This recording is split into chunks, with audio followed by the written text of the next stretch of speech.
Hi guys, in this video, I'm gonna show you how to change your email address in your Ubisoft account considering that you have lost access to this email.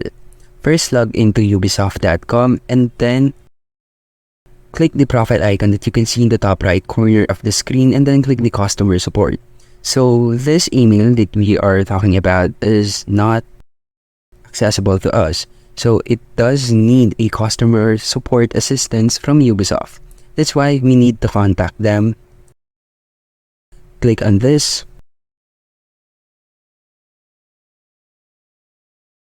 And then here's it. Click the account management and security. And then describe this problem. Now I have described this as I have lost an access in my email and I want to change this email. Now I want you to prepare a set of screenshots that proves that this is your account or that you have lost an access to the email. After providing these files or pictures, click the open case and you're done. That is how you can change your email without email in your Ubisoft account. And thank you for listening.